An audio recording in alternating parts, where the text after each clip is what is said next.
ये सिर्फ कांग्रेस की जीत नहीं होगी, वो जो सजा देंगे बीजेपी को, ये उस सजा का परिचायक होगा और बहुत मैसिव कांग्रेस जीतने जा रही है। मैं 2024 में हमारा मुकाबला लोकसभा में भी और विधानसभा में भी, मुकाबला सिर्फ बीजेपी से है और बाकी कोई दल मुकाबले में नहीं है। वो सिर्फ कभी कभी कोशिश करते हैं और लेकिन उनका जो पुराना इतिहास है उसके कारण लोग उनको कोई माफ करने के मूड में नहीं है। नशा अगर बिकता है बिना सरकार की शय के, बिना सरकार की मर्जी के, नशा बिक ही नहीं सकता। नशा आज भी आपको आपके सामने दिनों रात होने का समय है, सबसे पवित्र समय है। तो ऐसे समय में मैं आपको कह के चाह रहा हूँ, हर बात पे खड़ा करूँगा। जो मैंने बड़ी बड़ी बात कही है, अगर वो बड़ी बात लग रही है तो मैं सारी वो बड़ी चीज करके दिखाऊंगा। अगर जो मैंने कहा अपने काम को लेकर जो काम वो उनको दिया था जनता ने, जो एक जनादेश मिला था, उसको पूरा करने में वो विफल रहे हैं, लोगों को निराश किया है। नमस्कार, स्वागत है आप सभी का इनकलाब हरियाणा पर और मैं हूं आपके साथ निशा खन्ना। इनकलाब हरियाणा की टीम आपको एक ऐसे चेहरे से रूबरू करवाएगी जो कि किसी परिचय के मोहताज नहीं है, लेकिन फिर भी हम आपको बता दें, कांग्रेस के राष्ट्रीय सचिव डॉक्टर विनीत पुनिया मेरे साथ मौजूद हैं। राजनीति को लेकर चर्चा करेंगे, कई सवालों पर चर्चा करेंगे। सर, सबसे पहले बहुत बहुत स्वागत है आपका इनकलाब हरियाणा पर। नमस्कार, सब इनकलाब हरियाणा के सब दर्शकों को मेरा नमस्कार। जी निशा जी। सर, पहला सवाल ये रहेगा कि लगातार आप जनता के बीच जा रहे हैं, प्रचार प्रसार किस तरह का चल रहा है, वहीं जनता किस तरह की समस्याएं आपके सामने रख रही है? देखिए, पूरे देश में और जो हम जा रहे हैं, देख रहे हैं, वही माहौल फतेहाबाद में भी है। बदलाव का माहौल है, लोग बदलाव चाहते हैं और लोग नाराज हैं सरकार से और सरकार की उल्टी गिनती शुरू हो चुकी है। लोग वेट कर रहे हैं कि कब चुनाव हो और कब इस चुनाव को के बाद इस सरकार को चलता कैसे। फतेहाबाद की बात करें तो फतेहाबाद के अंदर जो पिछले विधायक रहे हैं या फिर अब की तक की बात करें तो जो भी विधायक है वो हालांकि बीजेपी से है, तो उनके कार्यकाल में आप क्या देखते हैं कि 4 साल में फतेहाबाद में क्या अब तक विकास करवाया, और वहीं अब की बात करें तो क्या ऐसे बड़े मुद्दे हैं जो आपकी नजर में हैं? मुझे लगता है कि विधायक जी जो हैं अपने काम को लेकर, जो काम वो उनको दिया था जनता ने, जो एक जनादेश मिला था, उसको पूरा करने में वो विफल रहे हैं, लोगों को निराश किया है। और मुझे लगता है कि जब कोई विधायक ये कहता है कि मेरी नहीं चलती, इसका मतलब होता है कि उसको या तो अपनी जो लोगों के जनादेश होता है उसका महत्व नहीं समझ में आ रहा, या वो लोगों के काम करवाना जानता नहीं है।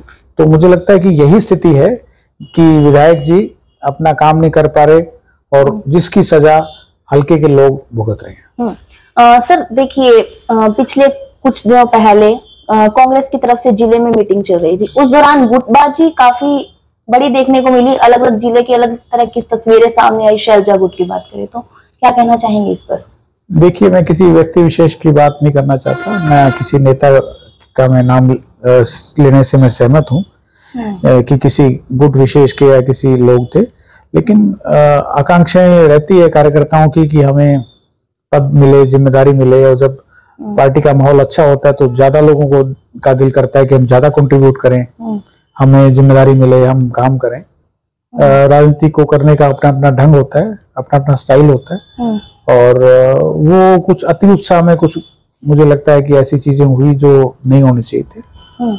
अभी 4 स्टेट में चुनाव है, तो क्या लगता है कि कर्नाटक की तरह इस बार भी 4 स्टेट में कांग्रेस अपना दमखम दिखाएगी, प्रदर्शन अच्छा रहेगा?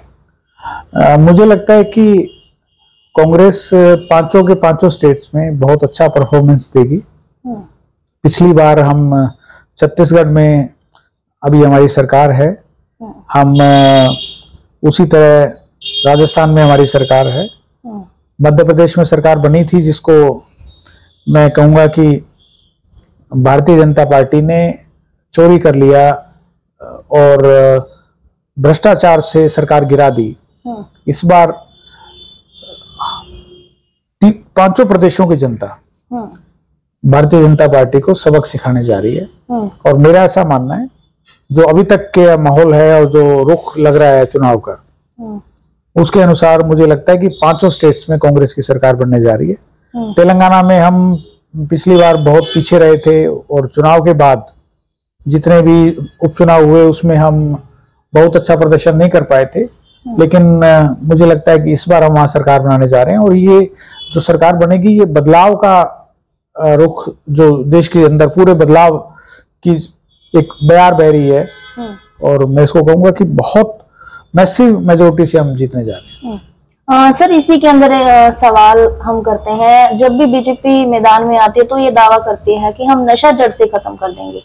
हालांकि आप भी लोकल लेवल पे जाते हैं और पूरी जानकारी भी रखते हैं, तो क्या लगता है कि कहां तक बीजेपी ने नशे को लेकर अभियान चला रही है, खत्म किया है? क्या युवाओं को किस तरह से दूर रखेगी? अगर बात करें तो कांग्रेस आगे जिस तरह अपना चुनावी दौर में, मैं कहता हूं कि नशा अगर बिकता है बिना सरकार की शय के, बिना सरकार की मर्जी के, नशा बिक ही नहीं सकता, नशा आ ही नहीं सकता।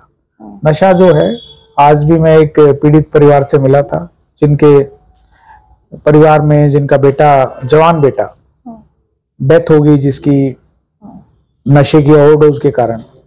और ये नशा हमारे फतेहाबाद में पहले कहीं नहीं था, कभी नहीं होता था।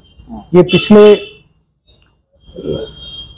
4 साल में ज्यादा हो गया, लेकिन 4 साल में मुझे लगता है 9 साल में जो है ये इसने नशा जो है गांव-गांव में पहुंच गया और उससे हमारे युवा जो हैं उनको अपनी जान देनी पड़ रही है, उनके परिवार नष्ट हो रहे हैं और बहुत नुकसान हो रहा है हमारे समाज का। और इस पे सरकार को बहुत ही सख्त कदम उठाने चाहिए थे, लेकिन सरकार का जो मौन है और जो विधायकों का जो मौन स्वीकृति, मैं इसको कहता हूं कि जिस तरह से ये बढ़ रहा है और हो रहा है और वो हाथ पर हाथ धरे बैठे हैं, उनको जैसे कोई फर्क ही नहीं पड़ रहा।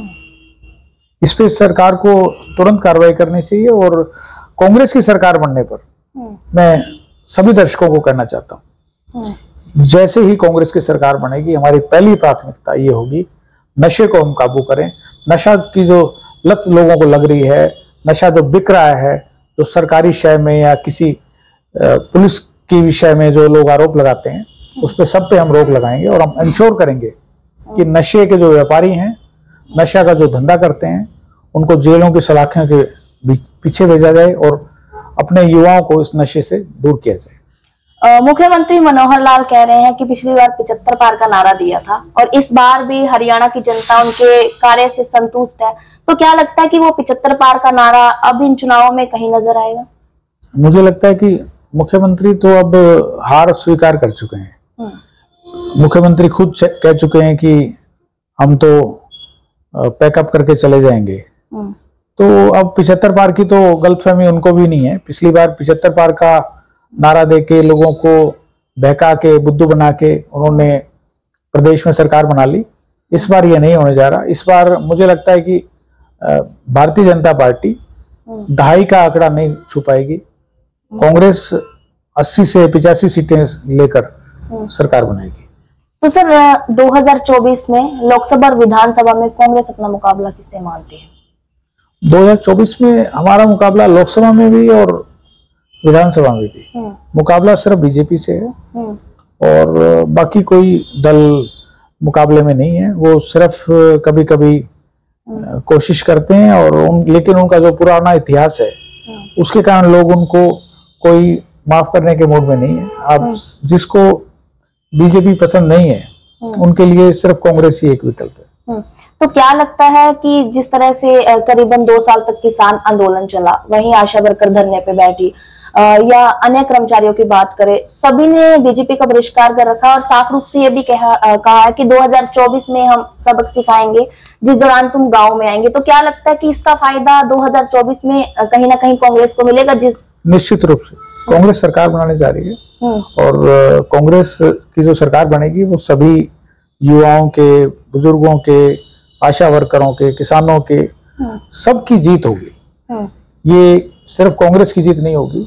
वो जो सजा देंगे बीजेपी को, ये उस सजा का परिचायक होगा और बहुत मैसिव कांग्रेस जीतने जा रही है। मैं जिस तरह से फतेहाबाद हल्के के हर गांव में गया हूं और अब शहर में भी जा रहा हूं, लोगों से मिल रहा हूं। हर समाज का हर वर्ग बीजेपी से नाराज है और उसको सजा देने के मूड में बैठा है। ये कह सकते हैं कि 2024 में पूर्ण रूप से हरियाणा के अंदर कांग्रेस अपना दमखम दिखाएगी। बिल्कुल दमखम नहीं दिखाएगी और लोगों के आशीर्वाद से हम सरकार बनाएंगे और 80 से 85 सीट हम जीतने जा रहे हैं। जी बहुत बहुत धन्यवाद। तो देखिए हमने बात की डॉक्टर विनीत पुनिया से, कई सवालों पर चर्चा की, वहीं खास रूप से 2024 के आगामी चुनाव को लेकर लोकसभा और विधानसभा में कांग्रेस है जो अपनी सरकार बनाने जा रही है, इस तरह का इनका कहना है। अब देखिए चुनावी माहौल में पता लगेगा कि किस तरह से सरकार कांग्रेस की बनेगी। वहीं मुख्यमंत्री मनोहर लाल है जो अपने कार्यकाल गिनवा रहे हैं, वहीं लोकल यहाँ के मुद्दों को लेकर भी हमने बात की। इस दौरान इन्होंने बताया कि बीजेपी के 4 साल के अंदर लोकल विधायक की तरफ से अभी तक कोई विकास नहीं करवाया गया है। अब ये तो देखना होगा कि जनता तय करेगी किस तरह से यहाँ पर विकास हुए हैं। और इस वीडियो को लेकर आपकी क्या राय है, कमेंट सेक्शन में जरूर बताएं। इस वीडियो को ज्यादा से ज्यादा शेयर कीजिए। धन्यवाद।